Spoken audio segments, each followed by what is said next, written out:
Alam nyo ba? Hi mga people, mga kananay, mga kalola, mga trying hard.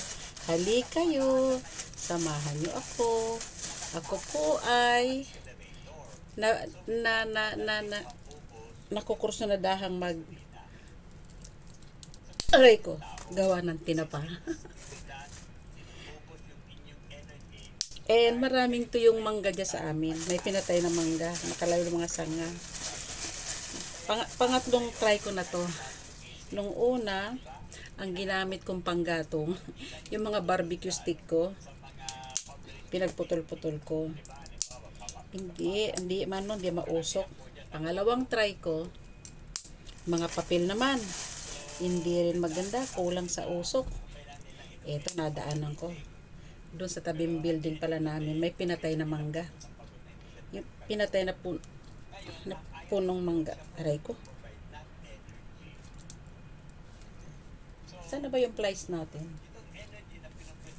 Teka lang sandali, kailangan ko ng flies.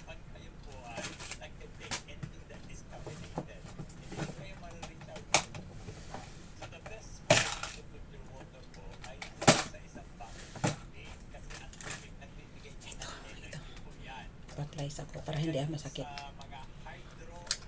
Ako ay natutuwa. Ngayon ko nai-enjoy itong mga ganito. Nung boy pa yung asawa ko, gustong umu-order siya lagi talaga ng tinapa. Hindi ko masyadong type. Masarap pala. Ito. Ayan, oh. Ayan. Aray ko. Okay, I think mas successful ako mamaya. Kasi mga kahoy, tuyong kahoy talaga ang aking papaningasin. Okay. Alam na this. Okay. Alam nyo ba? Natuto akong nanonood ng mga YouTube channel ng mga small time business people sa atin. Isang napagtuunan ko ng pansin, yung isang yumaman dahil sa paggagawa ng tinapa. Nakakatuwa yung ganyan, nakaka-inspired. Ano? Yung nandiyan ka lang sa bahay, makakagawa ka ng ganyan. Diba? Oh. Ang pera talaga, tao ang gumagawa eh. Diskarte lang. Diba? Diskarte lang. And, aray ko.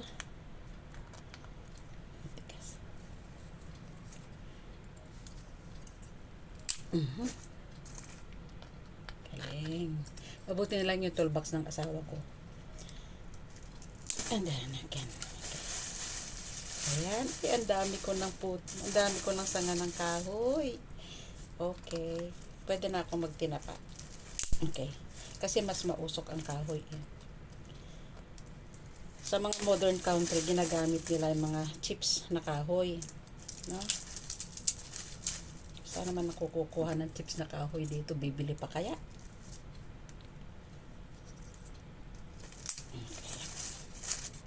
O, diba ang ganda?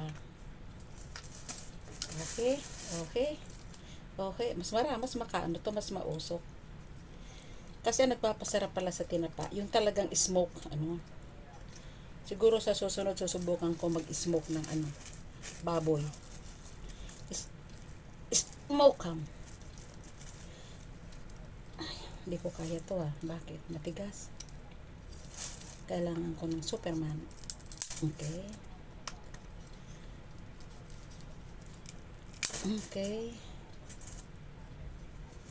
Mangga to. Mangga. Sa Pilipinas, ang dami-daming dami-dami kong puno doon. Tinatagpas lang nila yung mga, alam mo na yung pagka nagbabawas ng sanga. Ang daming sanga.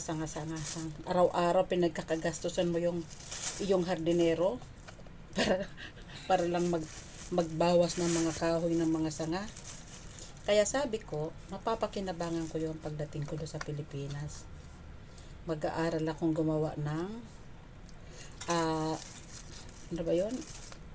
Mag-aaral akong gumawa ng ano ba yun? Ano ba yun? Yung pang fertilizer? Magko-compost ako. Ay ko, matigas to Hindi ko kaya to Ayun. Bale. Pero hindi ko to tatapon, magagamit ko pa to. No? May itak naman ako dito ito. May itak ako dito, ayan Ay, wala akong patungan. Saka na lang, meron pa naman ako isa. Kaya, panood din yung paggawa ko ng tinapa mamaya. Nagawa actually yung mga naturalist, ayaw nila ng mga isda na ayaw nila ng mga isda na walang kaliskis. Gusto nila yung may kaliskis. Bakit nga? Alam nyo ba yon? Alam nyo ba kung bakit? Yun, ayaw nila ng mga isda na walang kaliskis.